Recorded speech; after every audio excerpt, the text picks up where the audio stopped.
గా చూస్తున్నాం. ఇటు అమెరికా ఇరాన్ మధ్య యుద్ధ మేఘాలు కమ్ముకున్నాయని చెప్పుకోవాలి. ఇటు ఇరాన్ దిశగా అమెరికా సైన్యం అంతా కూడా ఇటు ఇరాన్ పై అయితే దాడులు చేస్తూ ఉంది. ఇటు ఈ దాడులకు సంబంధించిన బిగ్ బ్రేకింగ్ అయితే మనం చూస్తున్నాం. అమెరికాకు మద్దతుగా సైన్యాన్ని ఇప్పటికే ఇజ్రాయెల్ అయితే సిద్ధం చేస్తుందని చెప్పుకోవాలి. ఇటు స్వయంగా దీనికి సంబంధించి అమెరికా అధ్యక్షుడు ట్రంప్ అయితే ప్రకటించారు, మా సైన్యం ఇరాన్ వైపు వెళ్తోంది, ఏం జరుగుతోందో చూద్దామంటూ కూడా ట్రంప్ అయితే ఇటు గట్టిగా వార్నింగ్ ఇస్తున్న పరిస్థితి కనిపిస్తుంది. అయితే ట్రంప్ వార్నింగ్ పై ధీటుగా ఇరాన్ కూడా అంతే విధంగా స్పందిస్తూ వస్తుంది.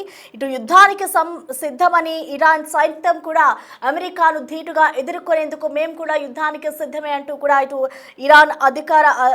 ఇరాన్ కూడా ఆ విధంగానే ప్రకటిస్తున్న పరిస్థితి మనం చూస్తున్నాం. అయితే ఇరాన్ వైపు అమెరికా ఫైటర్ జెట్లు అయితే వెళ్తూ ఉన్నాయి. అయితే యుద్ధ నౌకలు, మిసైల్ వ్యవస్థలు, జలాంతర్గాములు ఇటు అమెరికాకు మద్దతుగా సైన్యాన్ని సిద్ధం చేస్తుంది ఇజ్రాయెల్. అతి భారీ విమానాలైన C-17 సైతం ఇరాన్ వైపు పయనం చేస్తున్న దృశ్యాలు మనం చూడొచ్చు. సో మొత్తానికి చూసుకోవచ్చు, ఇటు ఇరాన్ పై అయితే యుద్ధ మేఘాలు కమ్ముకున్నాయని చెప్పుకోవాలి. అమెరికా అలాగే ఇరాన్ మధ్య ఒకరిపై ఒకరు అయితే దాడులు చేసుకున్న దృశ్యాలను చూడొచ్చు. ఇటు దీనికి సంబంధించి అమెరికా అధ్యక్షుడు ట్రంప్ కూడా ఒక ప్రకటన విడుదల చేశారు, మా సైన్యం ఇరాన్ వైపు వెళ్తోంది, ఏం జరుగుతోందో చూద్దామంటూ కూడా ట్రంప్ గట్టిగానే వార్నింగ్ ఇస్తున్నారు. అయితే ట్రంప్ వార్నింగ్కి ఎక్కడా భయపడకుండా ఇరాన్ కూడా అంతే ధీటుగా స్పందిస్తూ వస్తోంది. ఇటు ట్రంప్ వార్నింగ్ పై అయితే ఇరాన్ ధీటుగా స్పందించిందని చెప్పుకోవాలి. యుద్ధానికి మేము కూడా సిద్ధమే అంటూ కూడా ఇటు ఇరాన్ సైన్యం ప్రకటిస్తుంది. అయితే యుద్ధ నౌకలు, మిసైల్ వ్యవస్థలు, జలాంతర్గాములను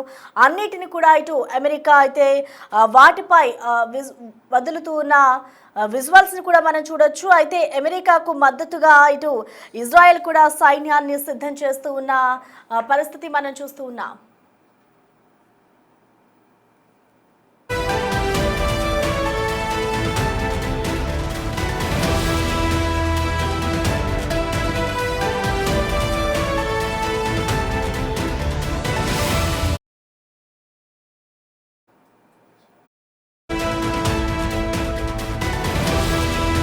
ఇటు యుద్ధ మేఘాలు కమ్ముకున్నాయి. ఇటు ఇరాన్ దిశగా పెద్ద ఎత్తున అయితే అమెరికా సైన్యం మిసైళ్లను వదులుతున్న దృశ్యాలు మనం చూడొచ్చు. ఇటు అమెరికా ఏదైతే ధీటుగా ఇరాన్ పై యుద్ధానికి సంబంధించి ట్రంప్ ప్రకటన చేస్తారో దానికి సంబంధించి కూడా ఇరాన్ అంతే విధంగా ధీటుగా ఎదుర్కొనేందుకు మేము కూడా యుద్ధానికి సిద్ధమే అంటూ కూడా ఇరాన్ ప్రభుత్వం కూడా ఇటు అమెరికాకు ధీటుగా చెప్తున్న సమాధానాన్ని కూడా మనం చూస్తున్నాం. ఓవరాల్గా ఈ యుద్ధానికి సంబంధించిన మోర్ డీటెయిల్స్ని మా అసిస్టెంట్ ఎడిటర్ రామ్ దాస్ మనకి అందుబాటులో ఉన్నారు. రామ్ దాస్,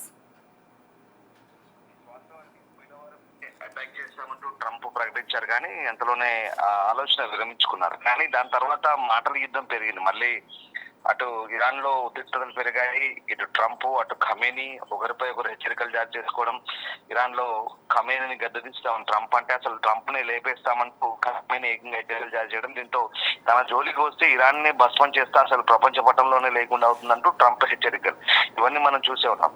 ఈ నేపథ్యంలో మళ్ళీ ఇప్పుడు ఇరాన్ సమీపంలో అమెరికా తన సైనిక ఉనికిని పెంచడం ఏదైతే ఉందో ఈ పరిణామాలన్నీ కూడా ఇరాన్ పై అమెరికా ప్రత్యక్ష దాడికి పాల్పడబోతుందనే సంకేతాలు అయితే చాలా క్లియర్ గా కనిపిస్తున్నాయి. ఇప్పటికే ఇరాన్ వైపు తమ సైన్యం కదులుతుందంటూ ట్రంప్ బహిరంగ ప్రకటన చేశారు. అందుకు అనుగుణంగా అమెరికా వాహక నౌక అబ్రహం లింకన్ అలాగే F-12E జెట్ ఫైటర్స్ ఇరాన్ సరిహద్దులకు తరలించినట్టు తెలుస్తుంది. అమెరికా స్థావరాలపై దాడులు జరిగితే ప్రతీకారం తీర్చుకుంటామంటూ ట్రంప్ హెచ్చరిస్తున్న పరిస్థితి. అదే సమయంలో ఇరాన్ నాయకత్వంపై కానీ ఏదైనా దాడి జరిగితే యుద్ధం తప్పదంటూ ఖమేనీ కూడా హెచ్చరిస్తున్న పరిస్థితి. At the same time American air base కానీ ఇజ్రాయెల్ వైపు కానీ తీవ్రమైన దాడులు ఉంటాయంటూ ఆయన హెచ్చరిస్తున్న పరిస్థితి కనబడుతుంది.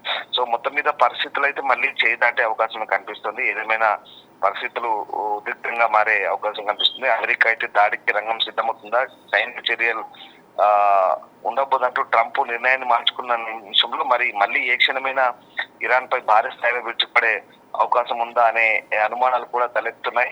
ఈ నేపథ్యంలో ఇప్పటికే గల్ఫ్ ప్రాంతంలో ఇప్పటికే అమెరికా సైన్యం కదలికలు అయితే మోహరించిన పరిస్థితి కనబడతా ఉంది. ముఖ్యంగా పశ్చిమాసియాలో ఎప్పుడేం జరగబోతుందనే అనుమానాలు అయితే తలెత్తున్న పరిస్థితి కనబడుతుంది. ఖమేనీ ప్రభుత్వం ఏదైతే ఇరాన్ లో చెలరేగిన ఆనందమో అంచివేయడంపై తీవ్ర ఆగ్రహం వ్యక్తం చేశారు ట్రంప్. దీంతో ఆందోళనకారులకు సహాయం చేస్తామంటూ help is on the way అంటూ ఎప్పటికే ప్రకటించారు, కానీ అది చేయలేకపోయారు. కానీ దీంతో ట్రంప్ విరమించుకున్నారనే మాటలు వచ్చాయి. కానీ తర్వాత ఉన్న ట్రంప్ చేస్తున్న ప్రకటనలు అయితే ఇప్పుడు మళ్ళీ దాడులు జరగబోతాయనే అంశానికి బలం చేకూర్చినట్టు కనబడుతుంది. దానికి తగ్గట్టుగా యుఎస్ఎస్ అబ్రహం లింకన్ అలాగే యుద్ధ విమాన వాహక నౌకలు భారీ స్థాయిలో ఈ గల్ఫ్ వైపు వెళ్లడము, ఇవన్నీ పరిస్థితిని క్షుణ్ణంగా పరిశీలించడం, దాంతో పాటు దావోస్ మీటింగ్ ఏదైతే అయిందో దాని తర్వాత అమెరికాకి తిరిగి వెళ్తూ ఎయిర్ ఫోర్స్ 1 లో ట్రంప్ మీడియాతో మాట్లాడారు. పశ్చిమాసియా వైపు చాలా వాహక నౌకలు వెళ్తున్నాయని చెప్పాడు. సో ఇవన్నీ కూడా దీన్ని ఎంత మొత్తం వ్యవహారాన్ని గమనిస్తే కనుక ఖచ్చితంగా ఏదో ఒక క్షణంలో దాడి చేసే అవకాశం తెలుస్తుంది. అండ్ మోర్ ఓవర్ ఇప్పటికే దాదాపు ఆందోళనలో దాదాపు వేల సంఖ్యలో జనాలు మరణించినట్టుగా ఇరాన్ లో ఇప్పటికీ హ్యూమన్ రైట్స్ సంస్థలు ప్రకటించిన నేపథ్యంలో ఖచ్చితంగా చర్య తప్పదనేది వాస్తవం. అలాగే ఈ అబ్రహం లింకన్ తో పాటు దానికి అనుబంధంగా ఉండే యుద్ధ నౌకలు పోయినాయి. అలాగే జలాంతర్గాములు సబ్మరైన్స్ కూడా ఆ ప్రాంతంలో 2-3 రోజుల క్రితమే దక్షిణ చైనా సముద్రం నుంచి గల్ఫ్ వైపు ప్రయాణించడం తెలుస్తుంది. ఇప్పటికే అవన్నీ కూడా మలక్కా జలసంధిని దాటి ఇరాన్ వైపు టార్గెట్ గా వెళ్తున్నట్టు తెలుస్తుంది. ప్రస్తుతం నౌకలన్నీ కూడా హిందూ మహాసముద్ర ప్రాంతంలోనే ప్రవేశించాయి. 1-2 రోజుల్లో ఈ పర్షియన్ గల్ఫ్ ప్రాంతానికి చేరుకోబోతున్నాయి. గల్ఫ్ ఆఫ్ ఈడెన్ అలాగే ఆ ప్రాంతంలో దరిదాపుల్లో ఇరాన్ కు దగ్గరగా టార్గెట్ పెట్టినట్టుగా తెలుస్తుంది. ఇంకా నౌకపై F-15E, F-30C, F-V-18 వంటి ఫైటర్లు, జెట్ ఫైటర్ ప్రస్తుతం సిద్ధంగా ఉన్నట్టు తెలుస్తుంది. మరోవైపు ఈ వెనిజులా అధ్యక్షుడిని ఎత్తుకొచ్చే ముందు కరేబియన్ సముద్ర ప్రాంతంలో మోహరించిన బలగాల్లోని C-17 హెర్క్యులస్ రవాణా విమానాలు, పేట్రియాట్, థర్డ్ క్షిపణి వ్యవస్థలు ఏవైతే ఉన్నాయో అవన్నీ కూడా మళ్ళీ ఇప్పుడు ఇరాన్ వైపు తరలిస్తున్నట్టుగా తెలుస్తుంది.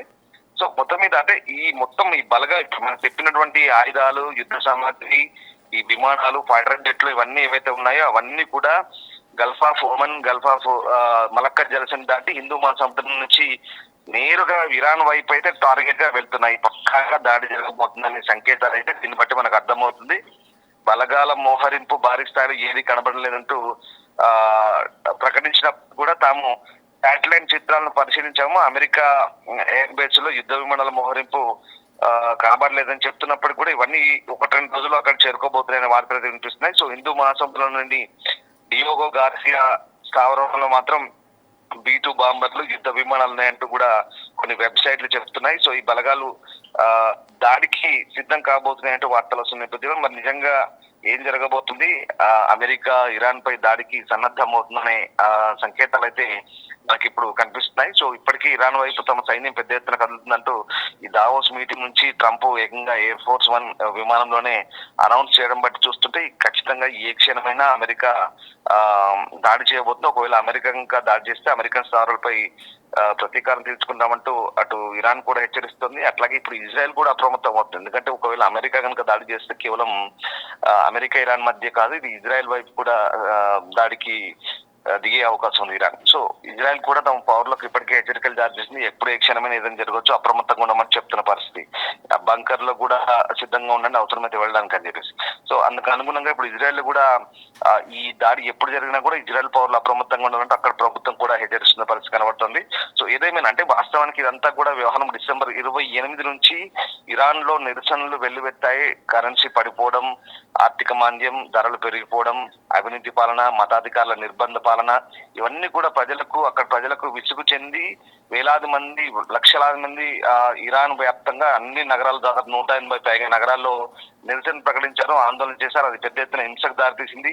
అప్పుడు అసలు చరిత్రలో కనీవిని ఎరగని రీతిలో ఇరాన్ లో దాదాపు 5,000 మంది అధికారికంగా చనిపోయినట్టు చెప్తున్నప్పటికీ 15,000 మంది పైగానే చనిపోయినట్టుగా ఇప్పటికైతే అనధికారికంగా వార్తలు అందుతున్నాయి. ఇంత పెద్ద ఎత్తున ఈ హింస జరగడం ద్వారా అక్కడ ప్రభుత్వాన్ని గద్దెదించాలంటూ ప్రజలు చేస్తున్న నేపథ్యంలో రజా పహ్లావి ఎవరైతే ఉన్నారో అమెరికాలో చివరి రాజకుమారుడు 1979 ఉన్నటువంటి ఆ రాజకుమారుడు మళ్ళీ తిరిగి వస్తానని అనౌన్స్ చేయడం, ట్రంప్ కూడా మీరు నిరసన చేయండి నేను మీకు మద్దతుగా ఉంటాను చెప్పడంతో పెద్ద ఎత్తున ప్రాణాలు తీసుకునే దాకా వెళ్ళింది, పెద్ద ఎత్తున గొడవలు అయ్యాయి. సో ఇప్పుడైతే ఖచ్చితంగా పరిపాలన మారాలి అంటూ ఇంకా ప్రజలు అది ప్రస్తుతం నివురుగప్పు నిప్పులా ఉంది. ఎప్పుడు ఏ క్షణమైనా మళ్ళీ అది బర్స్ట్ అయ్యి ప్రజలంతా మళ్ళీ వీధుల్లోకి వచ్చే అవకాశం ఉంది. కాబట్టి ఖచ్చితంగా అమెరికా దానికి తగ్గట్టు ఇప్పుడు చర్యలకు పూనుకోబోతుందనే వార్తలు కనిపిస్తున్నాయి. At the same time Israel కూడా అనూహ్యంగా యుద్ధానికి సిద్ధమవుతున్నట్టుగా తెలుస్తుంది. సో ఏదేమైనా అమెరికా, ఇరాన్, ఇజ్రాయెల్, బ్రిటన్ ఈ 3 దళాలు కనుక మళ్ళీ విరుచుపడితే కనుక సంయుక్తంగా జాయింట్ ఆపరేషన్ చేస్తే కనుక ఇరాన్ పై భీకర దాడులు తప్పవనే సంకేతాలు అయితే వినిపిస్తున్నాయి. సో మొత్తం మీద అమెరికా మీడియా సంస్థలు రిపోర్ట్ల ప్రకారం అయితే మిడిల్ ఈస్ట్ లో సైనిక కార్యకలాపాలు నిర్వహించే యునైటెడ్ స్టేట్స్ సెంట్రల్ కమాండ్ అయితే స్ట్రాంగ్ అవుతుంది. F-15 స్ట్రైక్ ఈగల్ జెట్లు, విమాన వాహక నౌకలు, అబ్రహం లింకన్ ఇవన్నీ కూడా వ్యూహాత్మకంగా ప్రస్తుతానికి అయితే దగ్గర అవుతున్నాయి. సో మొత్తం అయితే సైనిక వ్యవస్థ బలోపేతం అవుతున్న ఆ ప్రాంతం అంతా కూడా ఎప్పుడు ఏమవుతుందో, మళ్ళీ పశ్చిమాసియా బగ్గుమంటుందా, ఎప్పుడు ఎలాంటి సిచ్యువేషన్ ఉంటుందని మాత్రం కొంచెం ఉద్రిక్తంగా కనబడుతుంది ప్రసన్న. మొత్తం మీద ప్రస్తుతానికి సిచ్యువేషన్ అయితే చేయి దాటే పరిస్థితి వస్తే ఇంకా మళ్ళీ పశ్చిమాసియాలో పరిస్థితులు ఎంత దారుణంగా ఉంటాయి, ఇంకా మనం వేచి చూడాల్సిందే. Okay, thank you Ramdas. Right, మొత్తానికి చూసుకోవచ్చు, ఇటు మొన్నటి వరకు కూడా ట్రంప్ యుద్ధానికి సంబంధించి వెనకడుగు వేసిన ట్రంప్ ఆ తర్వాత ఇద్దరి మధ్య మాట పెరిగి యుద్ధానికి మళ్ళీ తెరలేపారని చెప్పుకోవాలి. ఇటు ఇరాన్ కూడా అంతే ధీటుగా యుద్ధానికి సిద్ధం అంటూ కూడా ప్రకటిస్తూ ఉంది. అయితే యుద్ధానికి సంబంధించి అసలు ట్రంప్ ఏమన్నారో ఒకసారి చూద్దాం. You know, we have a lot of ships going that direction, just in case. We have a big flotilla going in that direction, and we'll see what happens. We have a big force going toward Iran. I'd rather not see anything happen, but we're watching them very closely. I saw 837 hangings on Thursday. They would have been dead. Every one of them would have been hung. This is like from 1,000 years ago. This is an ancient culture. Very smart people, by the way, but it's an ancient culture. 837, mostly young men, were going to be hung on Thursday. And I said, if you hang those people, you're going to be hit harder than you've ever been hit. It'll make what we did to your Iran nuclear look like peanuts. And an hour before this horrible thing was going to take place, they canceled it. And they actually said they canceled it. They didn't postpone it. They canceled it. So that was a good sign. But we have an armada. We have a massive fleet heading in that direction.